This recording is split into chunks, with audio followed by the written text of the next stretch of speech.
በጣም ቀጭን ነበርኩኝ። እንደውም አባቴ ስም አውጥቶልኝ ነበረ ከቅጥነትም ከውበትም ጋር የተያያዘ የቤት ስሜን እንግዲህ በሚዲያ ማውጣት ባይሆንብኝ ሲምቢሮ ነበረ የልጅነት ስሜ። አንደኛ ክፍል ስንገባ በዚህ ስም መቀጠል እንደሌለብኝ ተረዳው።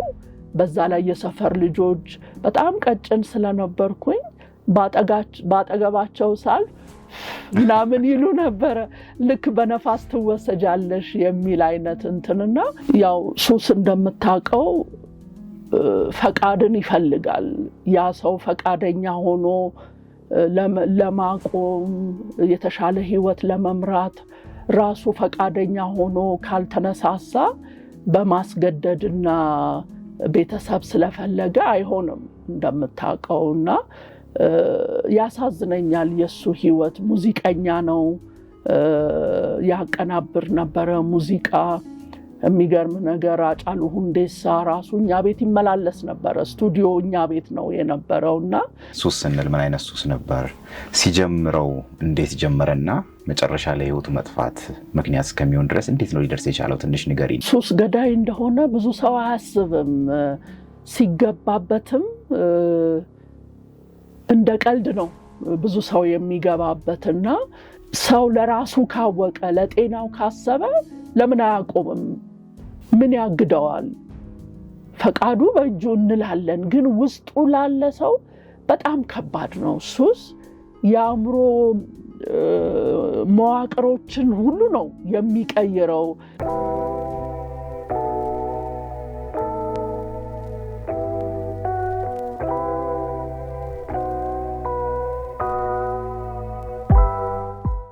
ሰላም ጤና ይስጥልን ውድ ተመልካቾቻችን፣ እንደምን ከርማችኋል? እንደ ቤተሰብ ዝግጅታችን የዚህ ሳምንት ተጀምሯል። ዛሬም እንግዳ ይዘን ተገኝተናል። እንደ ቤተሰብ እንግዲህ የተለያዩ ጉዳዮች ላይ እንነጋገራለን። ዛሬም በስፋት የምናወራበትን ጉዳይ የሚነግሩን እንግዳ ጋብዘናል። አብራችሁን እንድትሆኑ ግብዣችን ነው። ሌኒ በጣም አመሰግናለሁ ስለተገኘሽልን በዝግጅት ክፍላችን እንዲሁም በመሰናዷችን ስም። እንግዲህ የምናወራው ብዙ ነገር ይኖራል። መጀመሪያ እንተዋወቅሽ እና ከዛ በኋላ የምናነሳቸውን ሀሳቦች ለተመልካቾቻችን እንነግራለን። እሺ፣ አመሰግናለሁ ስለጋበዛችሁኝ።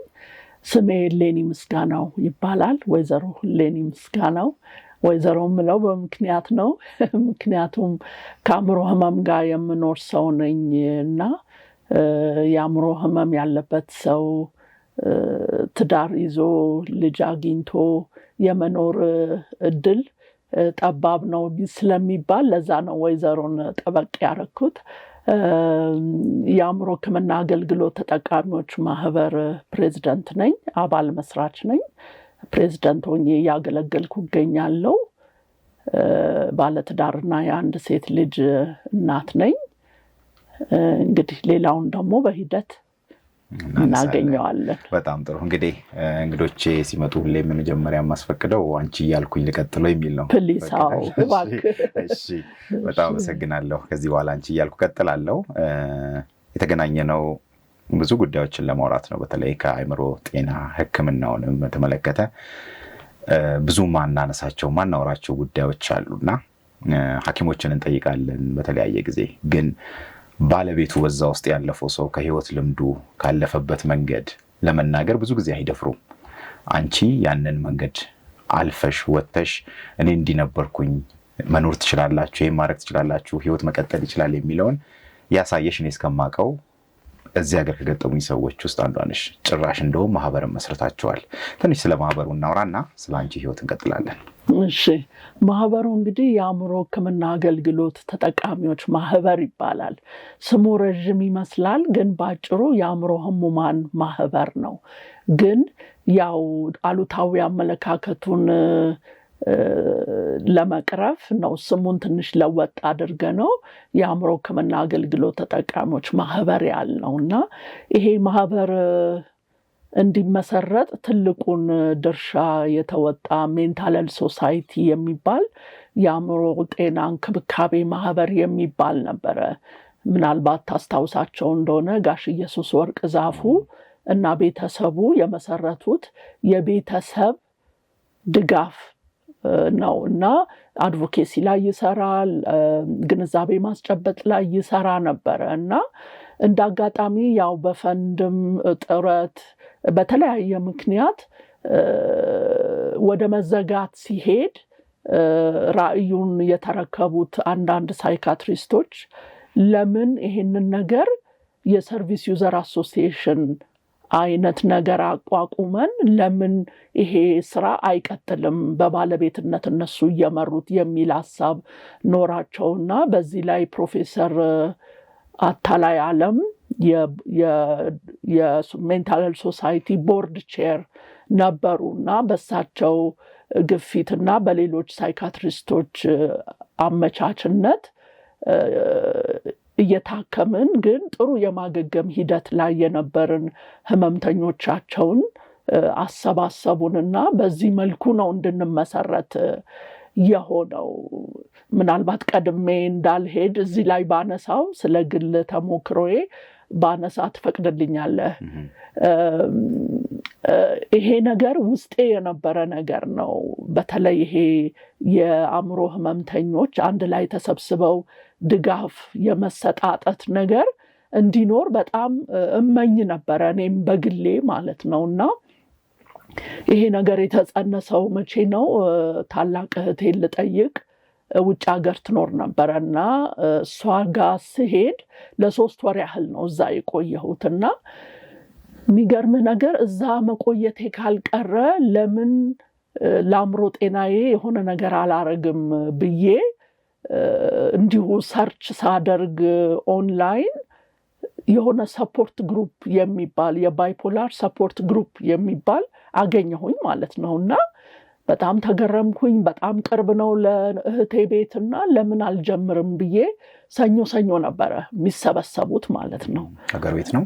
አይ አይደለም፣ ውጭ ሀገር ነው፣ አሜሪካን ሀገር ነው፣ ሲያትል ከተማና በቃ በጣም ተገረምኩኝ። ሰው በነፃነት ስለ አእምሮ ህመሙ ያወራል። እኔ ለሌላ ሰው ቃል አግኝቼለት ያልገለጽኩትን ስሜትና የውስጥ ነገር እነሱ በነፃነት ያወሩታል። ሲፈልግ አንዱ ያለቅሳል፣ አይገረሙም ከኔ በቀር። በጣም በነፃነት ያወራሉ። ስለ መድኃኒቶቻቸው ጥልቅ እውቀት አላቸው። ከሕክምና ጋር ከሐኪሞቻቸው ጋር በጣም ጥሩ ግንኙነት አላቸው። ስለ ህመማቸው ያውቃሉ፣ ስለ ምልክቶቹ እና በጣም ተገረምኩኝና ይሄ ነገርማ እኛ ሀገር መጀመር አለበት። ይሄን አይነት መብቃት፣ ይሄን አይነት ስለ ህመም ማወቅ፣ ይሄን አይነት ግንዛቤ መጀመር አለበት የሚል ራዕይ የተጸነሰው ከዛ ሰፖርት ግሩፕ ነውና 3 ወር እዛ ስቆይ በየሰኞ አልቀርም ነበረና እዚህ ከተመለስኩ በኋላ የሚገርም ነገር አማኑኤል ሆስፒታል ራሱ ሄጄ ስሜን ስልኬን ምናምን ለጣጥፌ ነበረ። ከአእምሮ ጤና ጋር ምኖር ሰው ከአእምሮ ህመም ጋር ምኖር ሰው ነኝና ማውራት ከፈለጋችሁ መነጋገር ከፈለጋችሁ ቡድን መስርተን እንድንንቀሳቀስ በዚህ ስልክ ደውሉልኝ ብዬ ስልክ እንጨቱ ላይ ምናምን ለጣጥፌ ነበረ። ግን ማንም ሰው ኮንታክት አላረገኝም እና በቃ እንዳጋጣሚ ምን አለ የአእምሮ ጤና ላይ ማን እየሰራ ነው ምን እየሰራ ነው የሚለውን ነገር ሳይ ይሄ አሁን ያልኩ ሜንታል ሄልዝ ሶሳይቲ የሚባለውን ድርጅት አገኘው ኦንላይን እና አድራሻቸውን ፈልጌ ሄድኩኝ። የቦርድ ኃላፊዎቹን ማናገር እንደምፈልግ ለፕሮግራም ማናጀሩ ነገርኩት። በዛ መልኩ ከፕሮፌሰር አታላይ ጋር እንድንገናኝ ሆነና ውስጥ ያለውን ነገር ስነግራቸው እንዴ እኛም እኮ እንደዚህ ልንመሰርት በሂደት ላይ ነን አሉኝ። ይሄ እንግዲህ 2010 ላይ ነው። ከዛ የኔም ራዕይ እንደገና የዚህ የሜንታል ሄልዝ ሶሳይቲ የአእምሮ ጤና ክብካቤ ማህበር ራዕይም አንድ ላይ ገጠመና ሌሎች ጓደኞቼ ጋር 5 ነን። እንዳጋጣሚ በጣም ለመመስረታችንና ሂደቱን ለማሳለጥ ትልቅ ድርሻ የተወጣው ዳግማዊ አለማየሁ የሚባል ወንድማችን አሁን በህይወት የለም። ከሱ ጋር ሆነን ሌሎችም 4 ሰዎች ከኔ ጭምር ሆነን ነው እንግዲህ በዚህ መልኩ ነው የተመሰረተው አመሰራረቱን ስናይ ከ8 ዓመት በፊት ማለት ነው። አዎ ኦልሞስት ወደ 8 ዓመት እየሄድን ነው አሁን እንግዲህ የኢትዮጵያ የአእምሮ ሕክምና ተገልጋዮች ማህበርን በፕሬዝዳንትነት ትመሪያለሽ። ስለሱ እናነሳለን። ከዛ በፊት ግን ዛሬ ይሄንን ተቋም የምትመራ ሌሎች ሙያዎችም ያሉሽ እንግዲህ በትምህርቱም በተለያዩ ዘርፎች ትምህርት ተምረሻል። ብዙ ተቋሞችንም በኃላፊነትም እንዲሁም ደግሞ በነዛ ተቋሞችም በተቀጣሪነትም አገልግለሻል። እነሱን ሁሉ እናነሳለን። ከዛ በፊት ግን እሌኒ ልጅነቷን እናንሳ። እንዴት ነበር? የት አካባቢ ነበር? ስለ ቤተሰብሽ፣ ስለ አንቺ ልጅነት እስቲ ንገሪኝ የተወሰነ ነገር። እሺ ቴንኪው ይሄንን ስለጠየከኝ። እንግዲህ ወደኋላ ስንመለስ ተወልጄ ያደግኩት እዚሁ አዲስ አበባ ውስጥ ነው።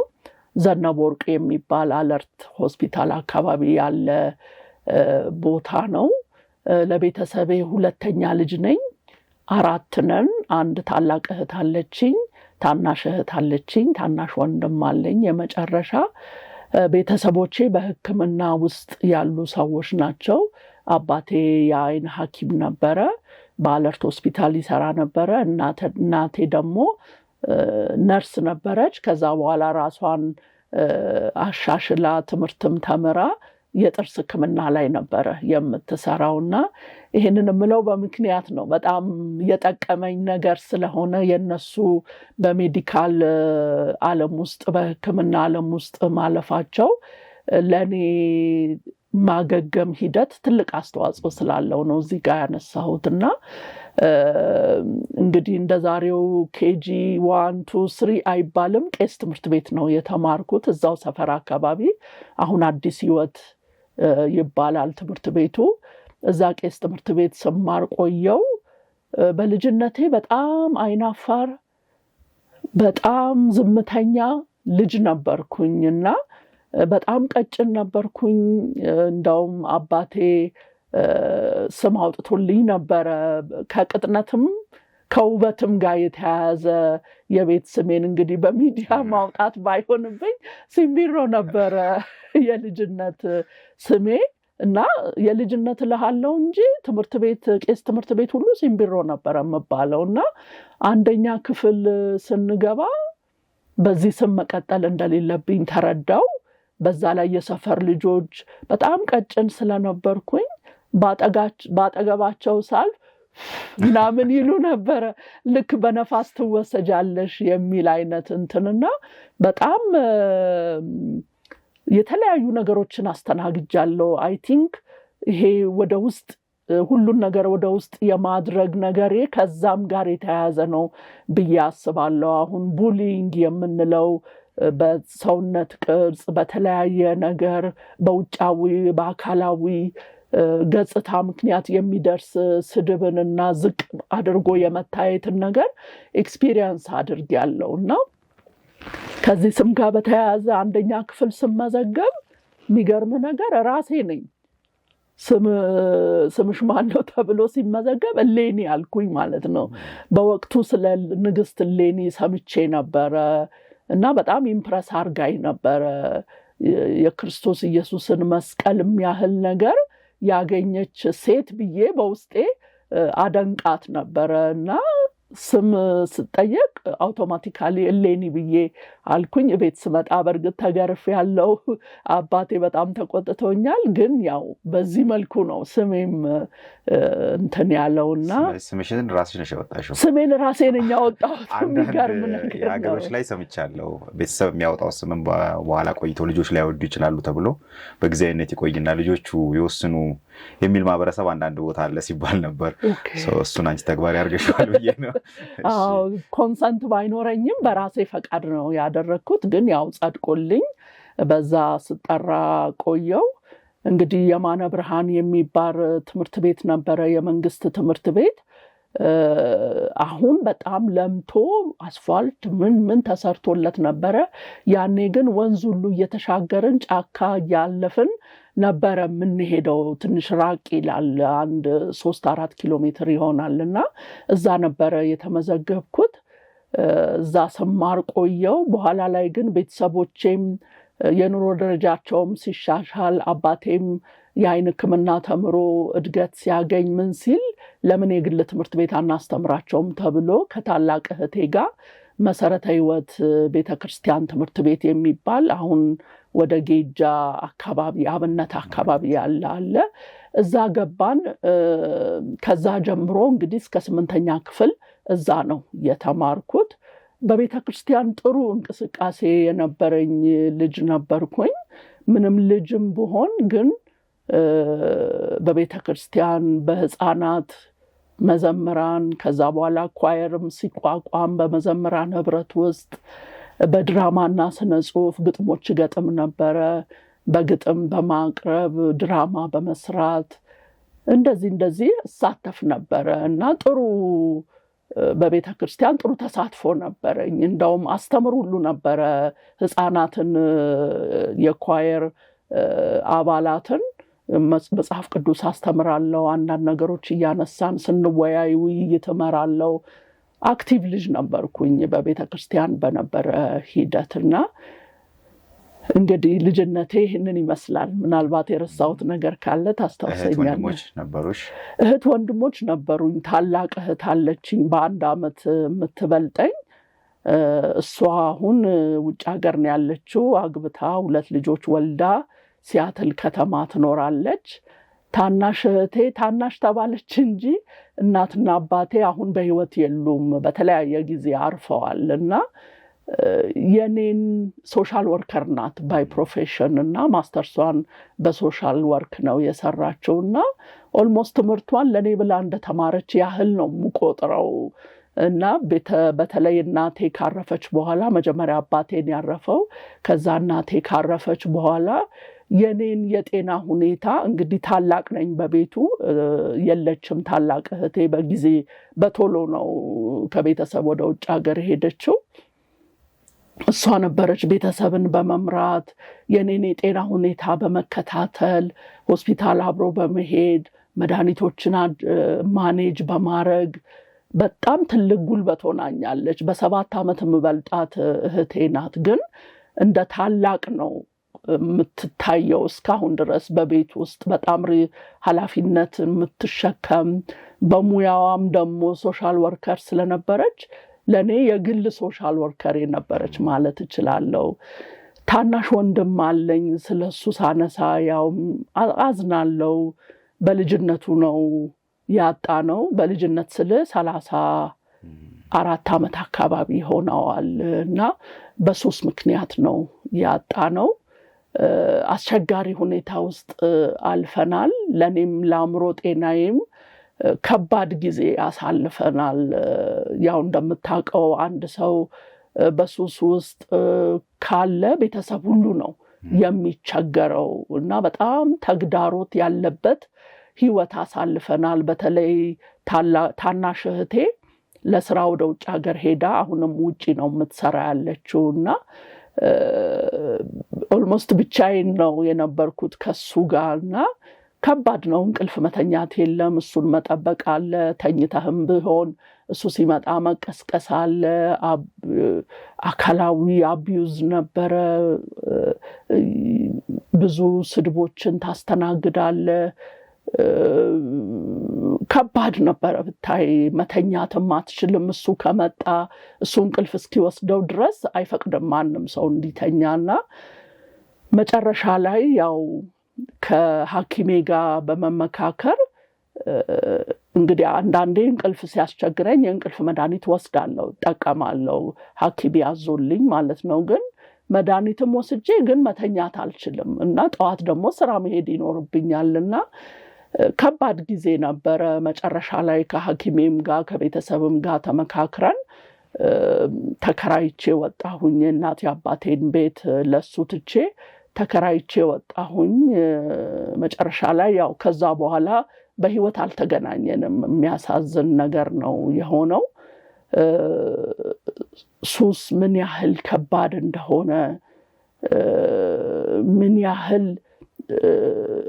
እንዳጋጣሚ ደግሞ እንዳጋጣሚ አልኩኝ እንጂ ያው ተያያዥ ችግር እንደሆነ ሳይንሱም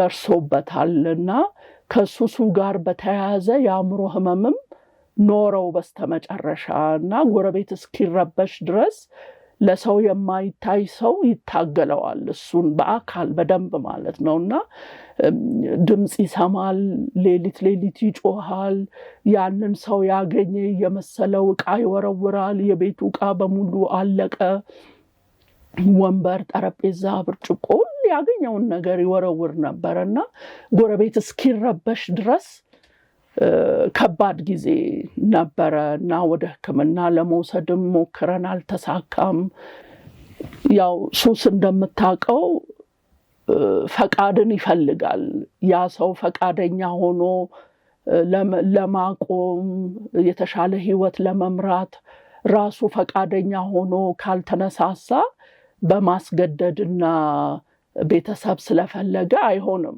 እንደምታውቀውና ያሳዝነኛል የሱ ህይወት ሙዚቀኛ ነው ያቀናብር ነበር ሙዚቃ የሚገርም ነገር አጫሉ ሁንዴሳ ራሱ እኛ ቤት ይመላለስ ነበር ስቱዲዮ እኛ ቤት ነው የነበረውና እንደውም ሱሲ ቡና የሚለውን ዜማ ወንድሜ ነበር የሰራለትና ጎበዝ ነበር በስራው ግን በቃ ከዚህ ከሱሱ ጋር በተያያዘ ስራ መስራት አልቻለም እና እኛ ነበርን ምናግዘው በብዙ ነገር እንግዲህ ያላሰብኩት ነገር ውስጥ ገባው እህት ወንድም አለሽ ስትለኝ እንግዲህ ወንድሜ በዚህ ሁኔታ አሳልፎ መጨረሻ ላይ በዚሁ በሱስ ምክንያት ነው ህይወቱን ያጣው እና ስለሱ ስናገር በብዙ ሀዘን ብዙ ወጣቶች የሚያልፉበትን ነገር ያሰብኩኝ በጣም ያዘንኩ ነው ስለሱ ማወራው እስቲ ንገሪን ስሙንም አስተዋውቂና ሌላውም እንዲማርበት ሱስ ስንል ምን አይነት ሱስ ነበር ሲጀምረው እንዴት ጀመረና መጨረሻ ላይ ህይወቱ መጥፋት ምክንያት እስከሚሆን ድረስ እንዴት ነው ሊደርስ የቻለው ትንሽ ንገሪን እና ምክንያቱስ ምንድነው መጨረሻ ህይወቱ እንዲጠፋ ያደረገው ምንድነው ከሱስ ጋር የተገናኘ ቢሆንም መጨረሻ ላይ ምን ተከስቶ ነው አው ሱስ ገዳይ እንደሆነ ብዙ ሰው አያስብም ሲገባበትም እንደ ቀልድ ነው ብዙ ሰው የሚገባበትና ወንድሜ ዘላለም ምስጋናው ይባላልና በሙዚቃው ዓለም ታዋቂ ነው በተለይ በኦሮምኛ ሙዚቃ ስራ ውስጥ ጥሩ ስም አለው ኢንተርቪው ሁሉ አርጎ ያውቃል በኢትዮጵያ ቴሌቪዥን በተለይ ከአጫሉ ሁንዴሳ ስራዎች ጋር በተያያዘ ማለት ነውና እኔ እንደ ምክንያት አርጌ ምጠቅሳቸው ብዙ ነገሮች ቢኖሩም ግን በልጅነት ህይወት አባቱን ማጣቱ ትልቅ ክፍተት እንደፈጠረ እረዳለሁ ምክንያቱም እኔ ዩኒቨርሲቲ ሆኜ ነው አንደኛ አመት ነው ሁለተኛ አመት ተማሪ ያለው ነው አባቴ ያረፈው እሱ ግን ገና ልጅ ነበር በወቅቱና ከአባቴ ጋር ደግሞ በጣም ልዩ ቅርርብ ነበረው ብቸኛ ወንድ ልጅ ነው በስለት የተገኘ ልጅ ነው አባቴ ከባድ የልብ ህመም ነበረው ከባድ ኦፕሬሽን ውስጥ አልፏል የልብ ህመም በተከታታይ 3 ጊዜ ልቡን ኦፕሬሽን ሆኗልና ከዛ ሁሉ ተግዳሮት በኋላ የተገኘ ፍሬ ነውና ከአባቴ ጋር ልዩ ቁርኝት ነበራቸው ብቸኛ ወንድም ስለነበረ በጣም ያቀርበዋል በብዙ ተግዳሮት ውስጥ ካለፈ በኋላ ያገኘው ልጅ ስለሆነም ጥሩ ግንኙነት ነበራቸውና ህይወቱ ሲያልፍ በዚሁ በልብ ህመም ምክንያት ህይወቱ ሲያልፍ በቃ በጣም ትልቅ ክፍተት ተፈጠረ በትምህርትም ደህና ነበረ ግን እየቀነሰ መጣ ለቤተሰብ አለመታዘዝ መጣ እንደገና የጉርምስና እድሜ አለ አስቸጋሪ ሁኔታ ውስጥ አለፈና በቤተሰብ ውስጥ ሮል ሞዴል ብሎ የሚይዘው ሰው ባለመኖሩ ምክንያት ከባድ የስብዕና ቀውሶቹንም አስተናግዷል እና ከናቴ ጋር ብዙ አይግባቡም ዓለም ያው የባህሪ ችግሮች እየመጡ ሄዱና ትምርቱን የመጨረሻ ትምርቱን የተማረው ዳንዲቦሩ ስኩል ነው ኮምፒውተር ሃርድዌር ነበር የተማረው ከዛ በኋላ ግን ቀስ እያለ የሰፈር ጓደኞች ጋር ልዩ ቅርርብ እየኖረው መጣና ያሳዝናል። ጥሩ ሰዎች አልነበሩም ማለት ገንዘብ ያገኝ ስለነበረ ያገኝ ስለ ያው ከቤተሰብ ማለቴ ነውና ያንን ክፍተት በመጠቀም እሱ የሚወዱት ነው የሚመስለው ሲቀርቡት፣ ግን ሱስ ውስጥ የነበሩ ሰዎች ያንን ነገር ከቨር ለማድረግ እየተጠቀሙበት እንደነበረ በጣም ከረፈደ ነው የተረዳውና አብረው ጊዜ ማሳለፍ ጀመሩ። ትምህርቱንም በቅጡ አለመማር ጀመረ። ከነሱ ጋር ገጠመ።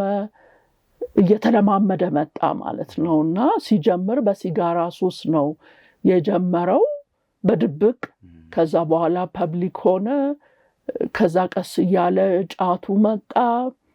ቀስ እያለ ደግሞ ይሄ የሙዚቃ ስራ ውስጥ ሲገባ እሱ ራሱን የቻለ አባባሽ ነገር ነው። ምክንያቱም ሌሊት ነው የሚሰራው፣ ቀን ይተኛል፣ ሌሊት ነው የሚሰራው ነቅቶ ለመስራት። እንደገና ደግሞ ንቁ ሆኖ ይሄ የፈጠራ ክህሎቱን ከፍ ለማድረግ ጫት ይጠቅመኛል ብሎ ያስብ ጀመረ እና እዛው ሱስ ውስጥ ገባ። የሚያገኛቸው ጓደኞች፣ ዘፋኞቹ፣ ሙዚቀኞቹ ሁሉ በዚህ አውድ ውስጥ የነበሩ ናቸው እና ከነሱ ጋር መመሳሰል መጣ። ከዛ በኋላ ወደ መጠጡም ሄደ። መጠጥም ከባድ ነበረ። እንግዲህ ይህን ሁሉ ሲሆን እኛ ቶሎ ነገሩን በጊዜ ለመቅጨት ብዙ ሙከራ አድርገናል እንደ ቤተሰብ። ያኔ እናቴም ነበረች እና በጣም በቤተክርስቲያን ለማስመከር በሚፈራቸው የአባታችን ወዳጆች ነበሩ።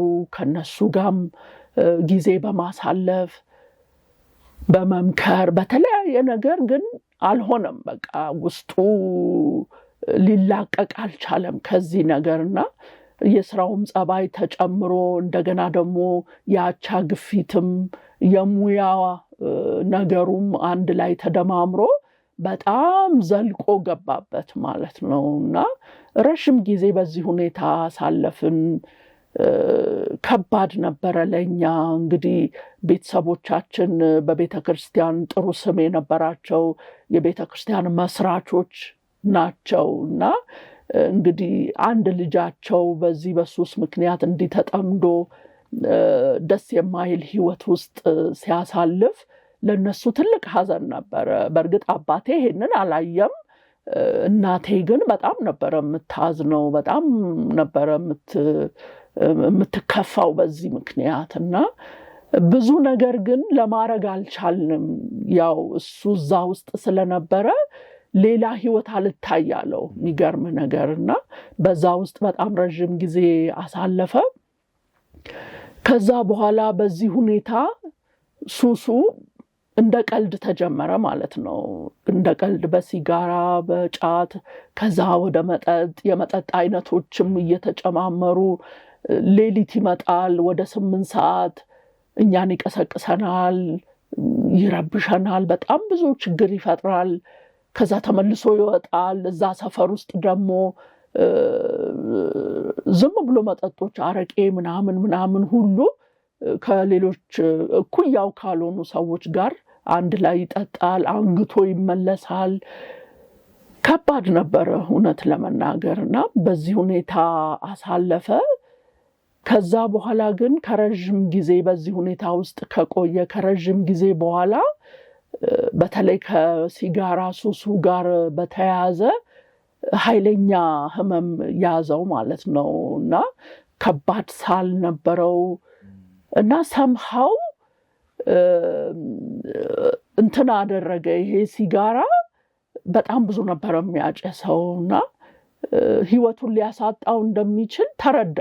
የሚገርምህ ነገርና እሱ ስለፈለገ ብቻ ይሄንን ሲጋራ ማቆም እፈልጋለሁ አለ። ሐኪም አገናኘነው። ይሄ በጡንቻ የሚሰጥ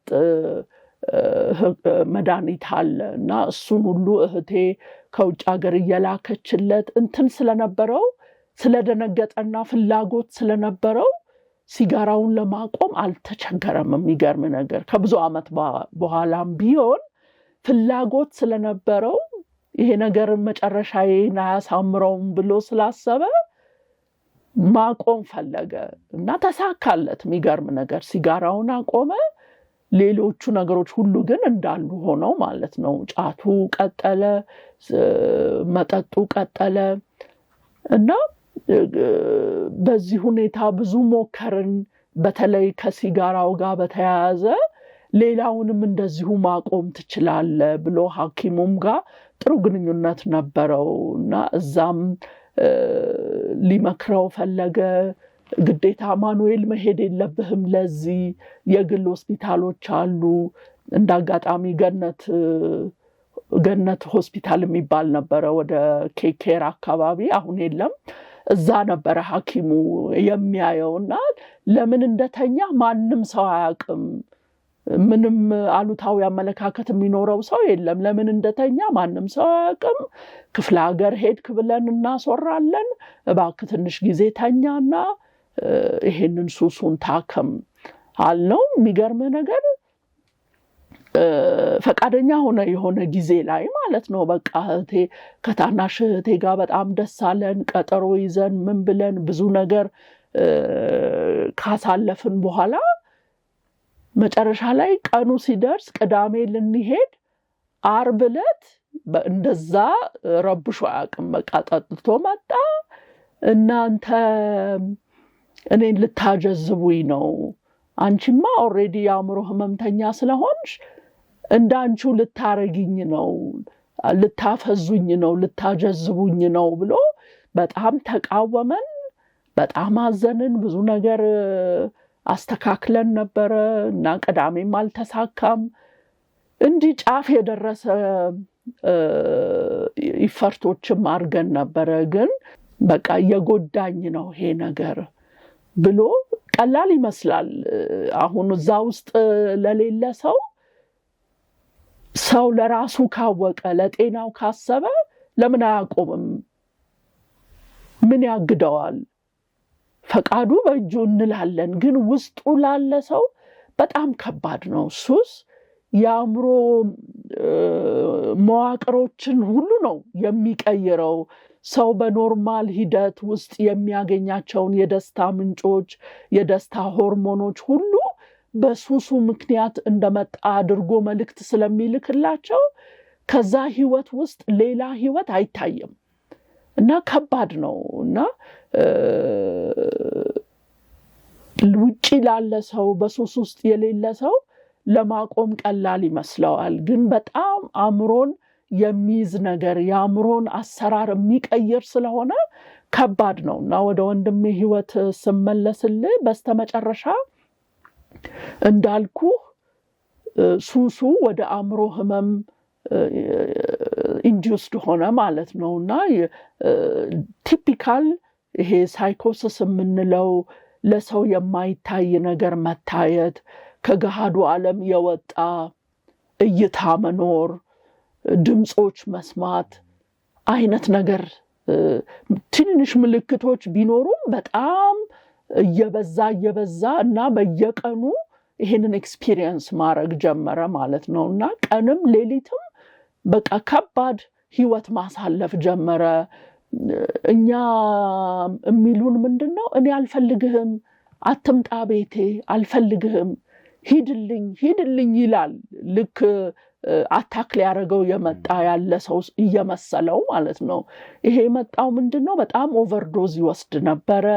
ከባድ መንቀሳቀስ እስከማይችል ድረስ ጠዋት ተነስቶ መጠጥ ነው፣ ጠዋት ተነስቶ ጫት ላይ ነው። ይሄ ሰውነቱ ፊዚካሊ ራሱን ችሎ መንቀሳቀስ እንዳይችል ፈንክሽን እንዳያረግ ከባድ ጫና ነበረ ያሳደረበት ማለት ነው እና ህይወቱንም እንዲያልፍ ያደረገው እንግዲህ ባዮፕሲ ማስመርምረናል ማለት ካረፈ በኋላ ምርመራ ተደርጎለት ያሉን ነገር ምንድነው? በመጠጥ ኦቨርዶዝ ምክንያት የዋናው የደም ቧንቧው ተበጥሶ ነው ያሉን እና ተያያዥ ችግር አልነበረውም፣ የልብ ህመም አልነበረውም። ግን የሱሱ ቀጥተኛ ተጽዕኖ ነው እዛ ውስጥ የከተተውና ሱስ ገዳይ እንደሆነ ማወቅ አለብን። ብዙ ጊዜ ለማህበራዊ ህይወት ከጓደኞች ጋር ለመመሳሰል እንደ ቀላል ነገር ይጀመርና በኋላ ላይ ግን ሊወጡበት የማይችሉት ህይወትን እስከ መቅጠፍ ድረስ የሚደርስ አይነት ተጽዕኖ ሊያሳድር ስለሚችል ወጣቶቻችን በዚህ አጋጣሚ ማስተላለፍ የምፈልገው መልእክት ምንድነው? አይጀመር፣ ሱስ አይጀመር። በቃ በምንም መልኩ ልጆቻችንን ወጣቶቻችንን ከዚህ ነገር መጠበቅ መቻል አለብን። ምክንያቱም አንዴ ከተገባ በኋላ መጨረሻው ምን እንደሚሆን በጣም ከባድ ነውና ግን ከተፈለገ ለማቆም ሰውየው ፈቃድ ካለው ውሳኔ ካለው የግል አቋም ካለው በጣም ውጤታማ ህክምና አለው። በህክምና መረዳት ይችላል። ከሱስ ጋር ተያያዥ የሆኑ የአእምሮ ህመሞችን ቢመጡ እሱንም ማከም ይቻላል። በተለይ የሱሱ ነገር በደንብ ከታከመ እነዚህ አብረው የሚመጡ የአእምሮ ህመሞችም ስረ መሰረቱን ስለምናክመው አብረው ሊጠፉ የሚችሉ ማገገም የሚቻልበት ሁኔታ ይፈጠራልና ሱስ ራሱን የቻለ ህመም ነው እንጂ የባህሪ ግድፈት አይደለም። ሱስ ራሱን የቻለ የህመም አይነት ነውና እንዳውም በአገራችን የሚገርም ነገር በጤና ሚኒስቴርም ትሪት የሚደረገው ሜንታል ኒውሮሎጂካል ኤንድ ሰብስታንስ ዩዝ ብለው ነው የሚያስቡት አንድ ላይ ማለት ነውና ጭራሽ ከአእምሮ ህመም ጎራ ራሱ የሚመደብ ሊሆን ይችላልና ራሱን የቻለ ህመም ነው እንጂ የባህሪ ግድፈት አይደለም። የማህበራዊ ክህሎት ማጣት አይደለም።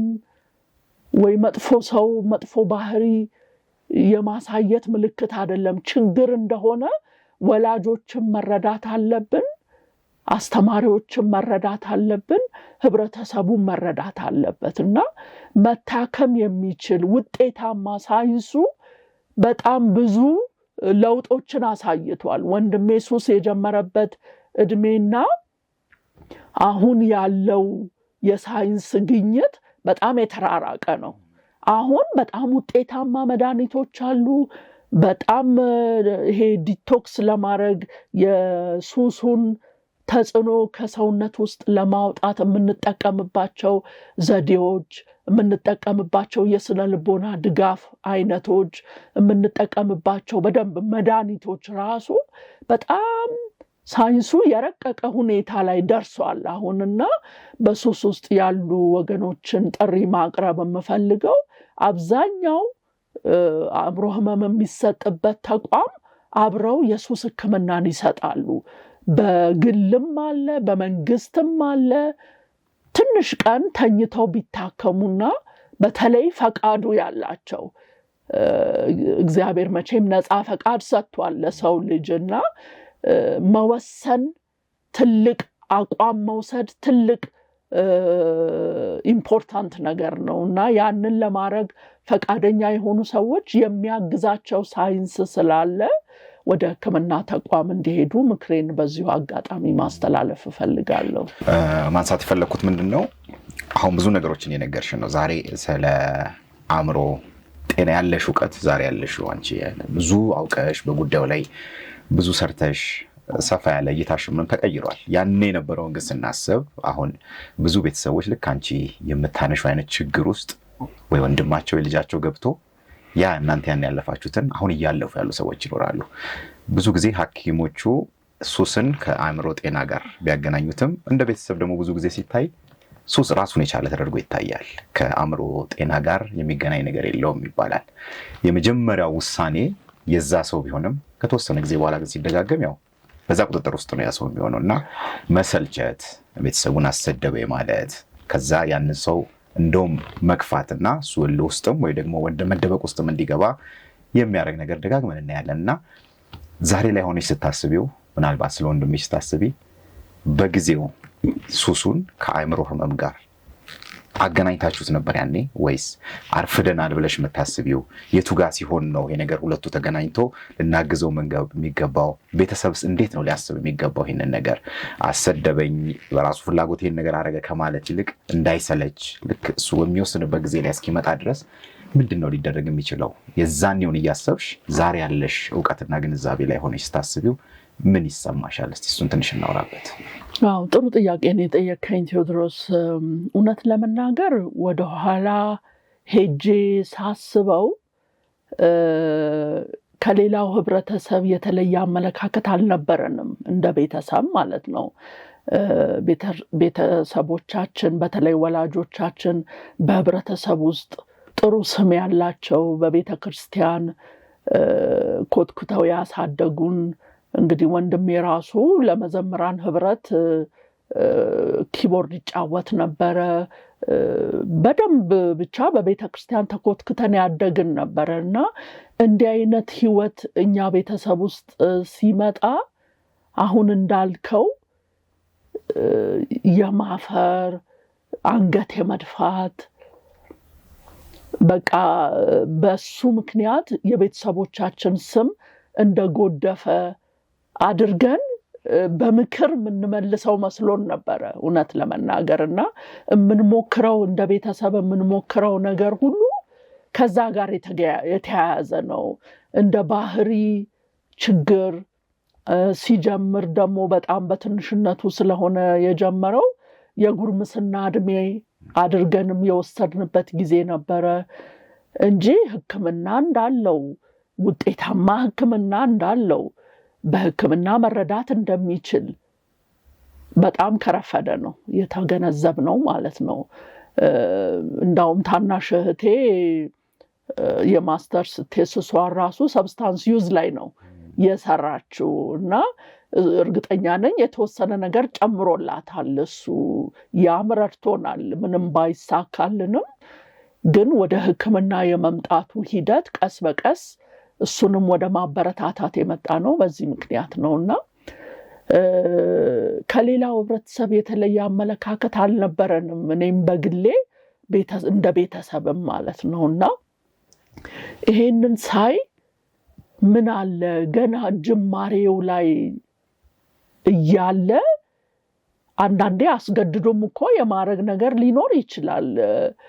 መብት መጣስ አይደለም። አንዳንድ ጊዜ ቀድሞ ችግሩ እንደሚከሰት ከታወቀ እንግዲህ እርግጠኛ ነኝ ህይወቱን ሊያጠፋ የሚችል ነገር እንደሆነ ያኔ ግንዛቤው ቢሆን ኖሮ ብዙ ነገሮችን ማድረግ በተቻለ ነበረ ብዬ አስባለሁ። እሱን ከማሳመን ልክ አሁን ሲጋራውን በራሱ ፈቃድ ሊያቆም እንደወሰነው ሌላውንም እንደዚሁ ማድረግ እንደሚችል ግንዛቤው ኖሮን ያንን ነገር አድርገን ቢሆን ኖሮ ብዙ ነገሮች ይለወጣሉ ብዬ አስባለሁ እና ዛሬም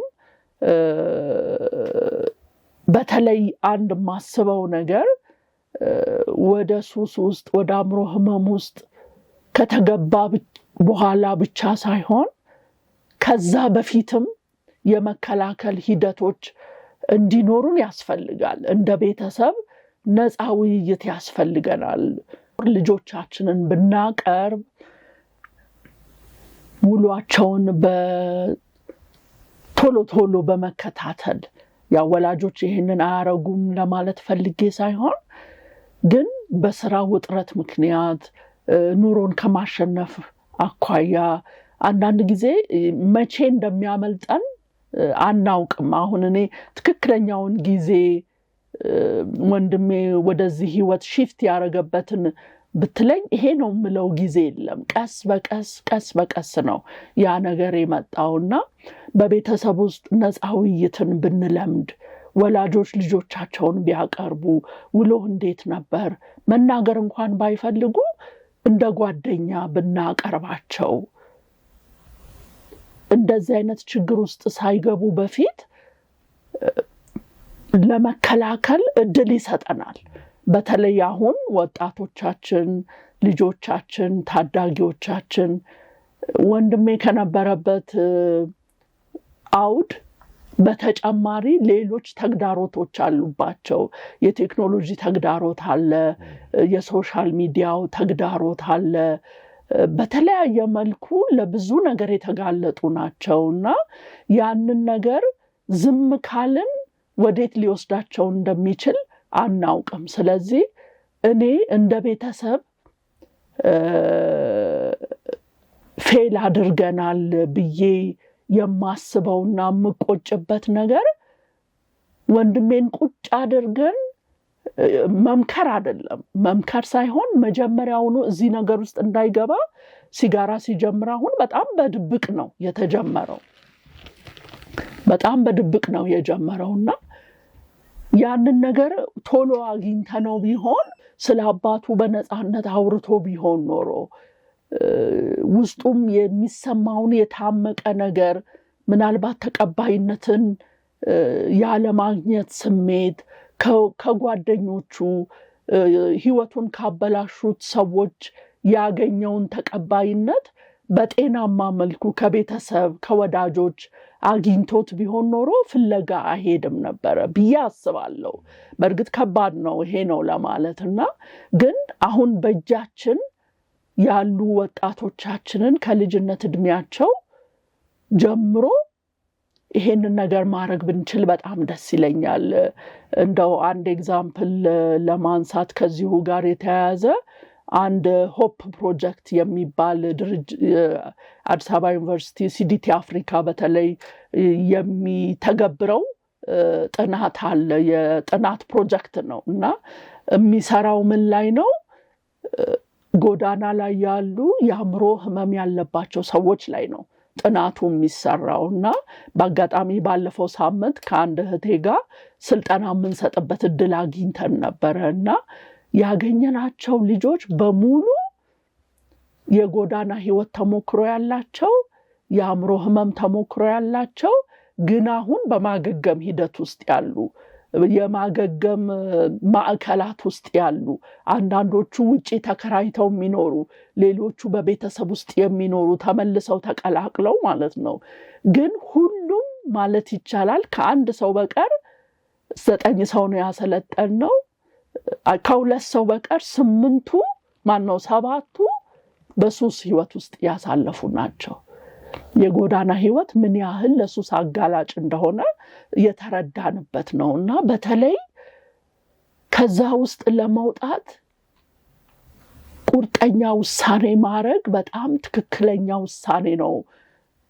ሰው መረዳት የሚችለው ያ ነገር እየጎዳው እንደሆነ ተረድቶ መረዳት ብቻ በቂ አይደለም። ከዚህ ነገር መውጣት እችላለሁ የሚለውን እምነት እንዲያድርበት እነዚህ ሰዎች ትልቅ ምስክር መሆን ይችላሉና የሱስ ህይወት በቤተሰብ ውስጥ ብቻ ሳይሆን ጎዳና ለማስወጣትም አንዱ መንገድ እንደሆነ የተረዳንበት ነውና እግዚአብሔር ይመስገን ከነሱ ብዙ ነገር ተማርን። ልናሰለጥን ሄደን ግን እኛንን በተገላቢጦች ሰልጥነን የወጣ ነው ማለት ትችላለህ።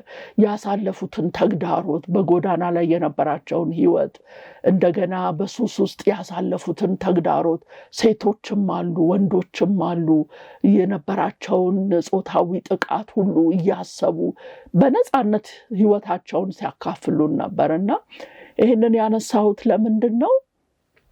እነዚህ ሰዎች ወደ እነዚህ ማዕከላት የገቡት በፈቃዳቸው አልነበረም። ግን ከገቡ በኋላ ከዚህ ነገር መላቀቅ እንደሚችሉ የሚያግዛቸው ሕክምና እንዳለ እዛ ውስጥ ያሉ ኮሚኒቲዎች ሊረዷቸው እንደሚችሉ የሚገርም ነገር አንዱ አሰልጣኝ እሱም በሱስ ውስጥ አልፎ አሁን ቤት ተከራይቶ ራሱን ችሎ ህይወቱን እየመራ ያለ ልጅ ነው። ግን አሰልጣኝ ሆኖ የነበረበት ማዕከል ውስጥ ተመልሶ እየተረዳ የነበረበት ማዕከል ውስጥ ተመልሶ አሰልጣኝ ሆኗል እና ከህይወቱ ሲናገር ሱስ ምን ያህል ወደ 10 ዓመት ነው በሱስ ውስጥ ያሳለፈውና ያንን ነገር ሲናገር በጣም ይገርማል። እንዴት በተደጋጋሚ እዛ ነገር ውስጥ አልፎ ህይወቱን ምን ያህል እንዳበላሸው በጣም በቁጭት ይናገራልና እንዲህ አይነት ሰው አሁን በህይወት ኖሮ ለሌሎች ትምህርት ሲሆን መማር መቻል አለብን። ሁሉ ጊዜ እድል አይሰጥም። ስለዚህ እድል ባገኘን ጊዜ ለመርዳት መሞከር አለብን። በቤተሰባችን ውስጥ ለመርዳት ብቻ ሳይሆን ለመከላከልም ሁኔታዎችን ማመቻቸት አለብን ብዬ አስባለሁ።